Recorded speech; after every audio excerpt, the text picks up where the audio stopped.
Hidup! Hari ini, detik ini, kita datang ke depan kantor wali kota untuk menuntut hak-hak rakyat yang telah dirampas. Apa? Bentuk pungli yang terjadi menunjang ilmu pengetahuan. Apakah dengan cara berbisnis? Ini kan adalah satu bentuk yang keji.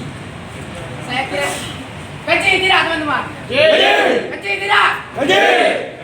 Bagaimana bisa suatu instansi yang mengurusi pendidikan, yang padahal pendidikan itu adalah layanan untuk masyarakat, di situ mereka melakukan bisnis?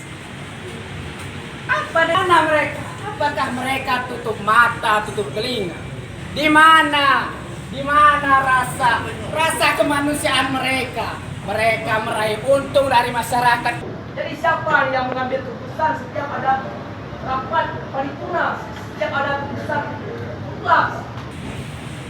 Pak, kami mengindahkan semua bentuk. Jangan terlalu banyaklah aksi ini, kan gitu dia. Karena mengingat pandemi ini, kita sepakati, kan gitu dia. Kalau memang kawan-kawan sepakat, rapatkan barisan, kita lakukan.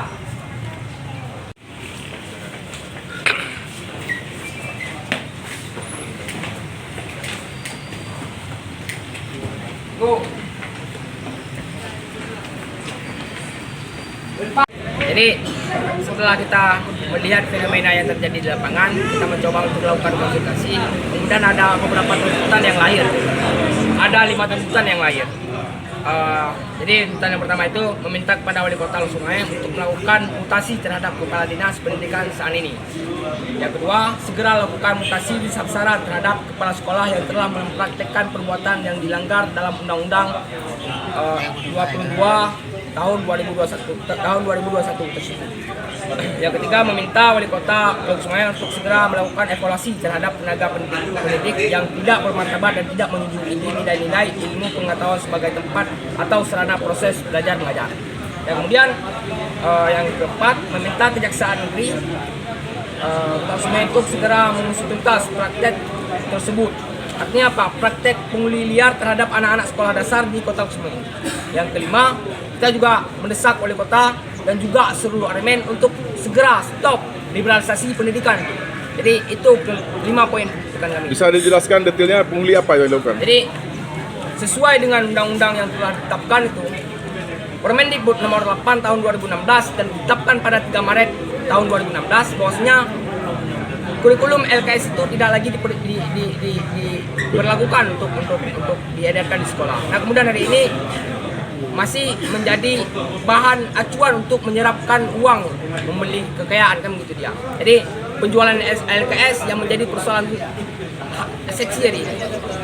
Menurut pengetahuan kita, sejak kapan nih praktik jual beli LKS ini, dan apakah kita mengetahui bahwasanya Kepala Dinas mengetahui hal tersebut? Nah, sebenarnya kalau bicara soal sejak kapan praktek itu sudah lama. Dari tahun-tahun sebelumnya itu sudah lama praktek penjualan LKS. Nah, kemudian juga itu dibenarkan oleh undang-undang pada waktu itu, tapi tidak untuk diperjualbelikan. Kenapa? Ada dana bos.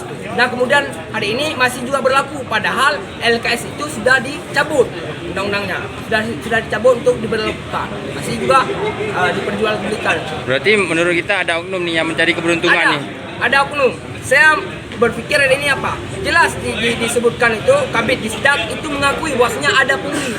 Dia yang meminta, serta ada deal dengan kepala dinas untuk menginstruksikan kepada kepala sekolah dan guru-guru untuk meminta uang pada wali murid. Berapa nih kira-kira? Jadi pasaran yang dipermainkan di lapangan itu 72.000 sampai 150.000. Jadi kita kalkulasikan di Kota Sungai ini ada 84 sekolah. Jadi dalam kita pukul rata 27 juta di setiap sekolah yang mereka temukan. Jika kita jumlahkan semuanya itu 2,2 miliar mereka dapatkan anggaran dari pungli liar itu LKS. Itu per tahun atau per bulan? Per semester. Itu dari SD sampai SMA kan? Pungli liar itu penjualan LKS? Iya, pungutan liar uang LKS itu yang diperjualbelikan. Itu dari SD sampai SMA, SMK? Enggak, dari SD aja. SMP belum. Itu yang kita temukan di lapangan di SD. SD aja? Misalkan kita Apa desakan kita terhadap oknum yang terlibat dalam praktik jual beli LKS ini? Desakan kita untuk mencabut dan segera memecat ataupun memutasi secara besar-besaran untuk dinas tersebut dan jajarannya. Ada terjadi pungli Pak LKS di SD. Bahwa kita akan mengkaji ulang sesuai dengan produk hukum yang terbaru. Itu ada Permendikbud nomor 6 tahun 2021 tentang petunjuk teknis pengelolaan dana bantuan operasional sekolah reguler. Jadi kita akan mempelajari Permendikbud ini apakah ada larangan untuk diperjualbelikan atau tidak. Seandainya ada larangan untuk diperjualbelikan, apakah itu bisa termasuk dalam pungli atau tidak? Seandainya masuk dalam pungli, maka kita akan memberikan kepada pihak lainnya. Namun sebelumnya kita mengakui bahwa ada praktik jual beli LKS ini, Pak. Saya baru tahu 2 hari yang lalu ketika ada brosur, ada pemberitahuan, ada Ini jual beli LKS ini Pak sudah langsung berapa lama nih Pak? itu saya tidak tahu. Kami dari pemerintah Kota Sore, khususnya dari asisten 1, tidak mengetahui ada praktek jual beli. Dan saya di anak saya sendiri itu tidak ada 3 anak SD, 1 kelas 3 dan kelas 5 juga tidak ada laporan pembelian. Bila nanti terbukti melanggar Pak, apa tindakan akan diambil Pak? Itu akan sesuai peraturan beberapa nantinya. Termasuk desakan dari mahasiswa tadi mutasi kepala dinas. Jadi kan kita kan ada praduga tak bersalah. Jadi orang apakah itu kadisnya atau pak kabitnya atau kepala sekolahnya kita akan panggil nanti kita lihat bagaimana kita cari apakah mereka melanggar kebijakan, apakah sesuai dengan Permendikbud terbaru ataupun masih menggunakan Permendikbud yang larangan penjualan. Ini kan yang disampaikan oleh di mahasiswa Permendikbud tahun 2016 dan sekarang sudah ada Permendikbud 2021 tentang penjual operasional tentang apa dana bos itu boleh dibawa kemana saja. Mungkin kalau dalam Permendikbud nomor 6 tahun 2021 ada pasal 12 itu sekolah komponen penggunaan dana bos reguler pasal 12 ayat 1 sekolah menggunakan dana bos reguler untuk membiayai operasional penyelenggaraan pendidikan di sekolah meliputi komponen A. Penerimaan peserta didik baru, B. Pengembangan perpustakaan, C. Pelaksanaan kegiatan pembelajaran dan ekstrakurikuler, D. Pelaksanaan kegiatan asesmen dan evaluasi pembelajaran, E. Pelaksanaan administrasi kegiatan sekolah, F. Pengembangan profesi guru dan tenaga pendidikan, G. Pembiayaan langganan daya dan jasa, H. Pemeliharaan sarana dan prasarana sekolah, I. Penyediaan alat multimedia pembelajaran, J. Penyelenggaraan kegiatan peningkatan kompetensi keahlian, K. Penyelenggaraan kegiatan dalam mendukung keterserapan lulusan dan atau pembayaran honor.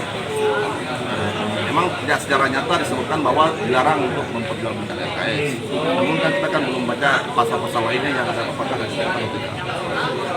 Berarti intinya kita akan mempelajari Kita akan terbaru ini.